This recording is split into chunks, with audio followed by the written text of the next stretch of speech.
Welcome to the Own It podcast with me, Nicole Holler, where we're going to talk about stuff to help you get out of your way, take charge of your life, and, well, other stuff too.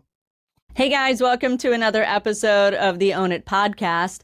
Today I want to talk about a study done in 2003 by Emmons and McCullough. It was actually reported in Personality and Social Psychology Bulletin.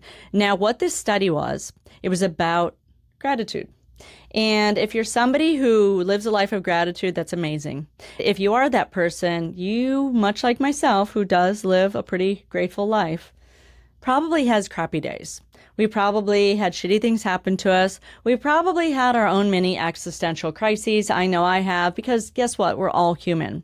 Now, if you're listening to this and you're like, no, I don't live that way. I mostly see the weeds in the grass. Well, that's tough, because gratitude is really about making a conscious choice to focus on what we have rather than what we lack. And in this study, what it did was it actually showed that gratitude can enhance somebody's psychological well-being.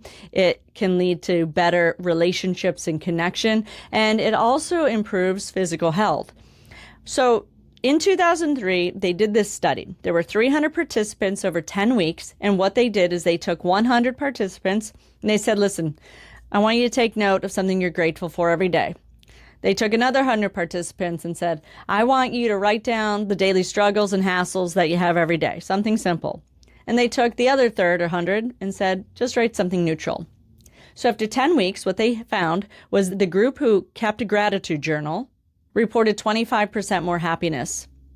They also reported feeling more optimistic about their future. They had better sleep quality. They engaged in more pro-social activities like doing things together, being complimentary of each other, being more supportive in relationships. So these are all of the benefits that the group who kept the gratitude journal had. Now, I don't know about you, but I have kept a gratitude journal, and I started it the first time maybe 10, 15 years ago. I was in this really particularly blah place in my life, and a friend of mine said, well, maybe you want to keep a gratitude journal. I was like, all right, sure. So what I did at the time, I had posted it on social media every day. And the reason I did that was because I wanted to put it out there. I wanted to put this positive energy out there. And let me tell you what happened was I would get messages back going, thank you so much. I really like to look and see what you're grateful for today. It's really lifted me. And what that did was actually fuel me because, again, going back to helped create better relationships with people and being more optimistic. It was bringing back to me the energy which I wanted, which was that of gratitude. If it's something you've never done before, something to consider is that it doesn't have to be about you. You don't have to have something profound. For me, it was like, I love the sound of birds chirping in the morning because I really do. I love getting up and getting to work before the sun rises. It's like my secret time of day. I might enjoy the sound of rain on the roof. I might have been thrilled for a friend who had success and accomplishment.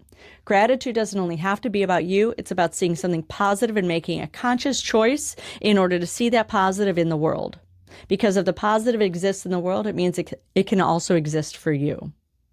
So what I'd like to do is give you the challenge of keeping a 30-day gratitude journal. Again, it doesn't have to be profound. And if you want to really, level up, go ahead and post it somewhere social, because all that's going to do is put out positive energy. Share it with a friend, a family member, your partner, your kid, your parent, whoever it might be in your life. Maybe it's even your dog. Just putting it out there into the world and saying, this is what I'm grateful for today. Because there are always things that we can lack in the world. That's clear and obvious. And, just like meditation, we get to choose what we want to focus on. When I have worked with people doing meditations, I'm like, look, when that shopping list crosses through your mind, you have the choice to just let it keep going. You can jump on it and start adding things to it and letting it amplify. So what we focus on amplifies. If you want to have a more happy life, a life where you feel more connected, a life where you feel more enrichment, then you're going to want to focus on the things that bring that. If you are making the conscious choice to focus on what you lack or the things that haven't been great, then you are making a conscious choice to make that amplify. And what I'd like you to also remember is this. You are very capable. We all go through bad periods. You're going to have to ask yourself, Is this me having a self-confidence or a self-worth issue? Am I having a thing with a friend? But my friend doesn't really know it. It's just what I'm feeling because maybe I'm having my own value issue. Am I feeling lack in maybe my job or because I don't have X, Y, and Z? Well, what can I do about it? How can I improve it? Other people are doing better than me. Well, what is it they're doing? What resources do they have? That's a way to sort of flip the script so that you can go, listen, here's where I am, and what can I do so that I can amplify all the positive things in my life? It's okay to see the things we lack, but only if you're going to see them as an example and go, well, what can I do to get out of this space rather than allowing them to suck you in? Because that just doesn't feel good. So I'm going to leave you today with a 30-day challenge to keep a gratitude journal, really focusing on the good quality, positive things in your life and try to spread them out. There's probably something everywhere. You just have to make the decision to look for it. I want you guys to remember, as always, this is your time, and you can follow me on most social media platforms at Nicole Holler Coaching. Have a great day.